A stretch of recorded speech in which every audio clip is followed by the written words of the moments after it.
रोज रोज पोहे उपमा खाऊन कंटाळा आला असला तर आज आपण पोहे आणि रवा यापासून एक नवीन चविष्ट असा नाश्ता बनवणार आहोत.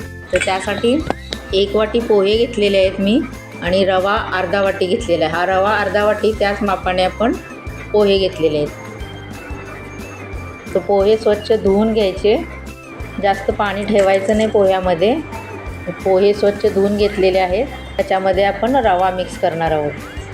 अर्धा वाटी रवा मिक्स करणार आहोत आणि 4 चमचे दही घेतले, म्हणजे अर्धा वाटी दही घेतलेलं आहे.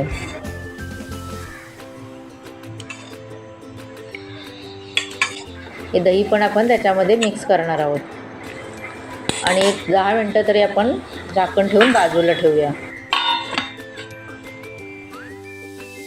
आता 10 मिनटं झालेले आहेत. आपण उघडून बघूया. आपण रवा घातला होता, हा रवा भिजलेला आहे याच्यामध्ये पोह्यामध्ये.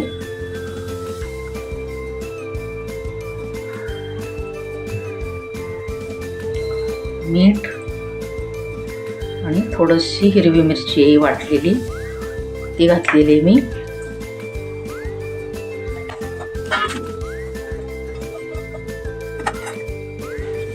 आता हे सगळं मिक्स करून घ्यायचं.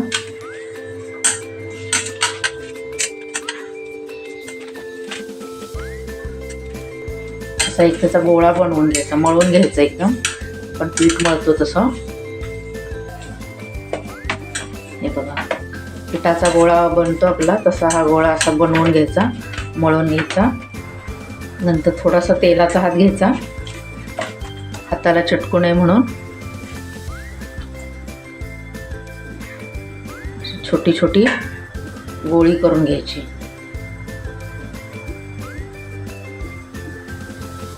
छोट्या छोट्या इडल्या असतात ना, तसा आकार द्यायचा, जास्त जाड ठेवायचा नाही.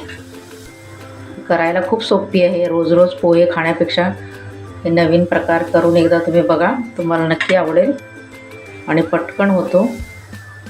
आणि हा मुलांना तुम्ही डब्याला पण देऊ शकता.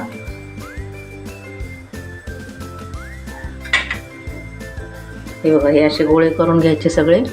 हे बघा, मी सगळे करून घेतलेले. आता हे आपण वाफवून घ्यायचे. मी इथं वाफवायसाठी चाळणी ठेवलेली आहे. त्याच्यामध्ये असे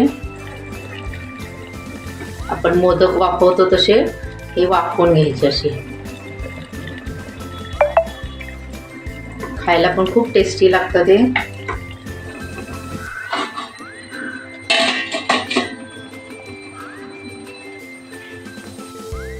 दहा मिनटं झालेले. 10 मिनटं मी वाफवून घेतलेले.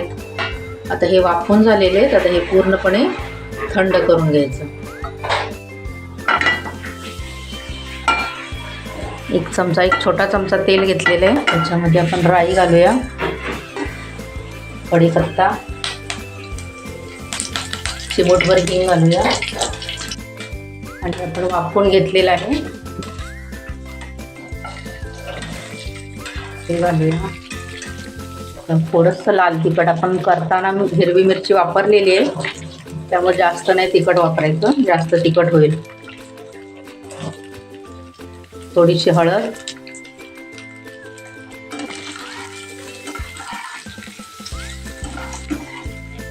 परतून घ्यायचं. हे न परतता सुद्धा खूप टेस्टी लागतं. तसंच तुम्ही चटणीवर सॉस बरोबर खाऊ शकता. आणखीन तुम्हाला टेस्टी हवं असलं तर हे असं थोड्याशा तेलामध्ये तुम्ही परतून घेऊन खाऊ शकता. हे बघा, आपलं आता हे तयार आहे नाश्ता. हा तुम्ही डब्याला पण देऊ शकता. तर ही माझी रेसिपी तुम्हाला आवडली असल्यास लाईक करा, शेअर करा, सबस्क्राईब करा. धन्यवाद. थोडीशी कोथिंबीर घालूया वरून.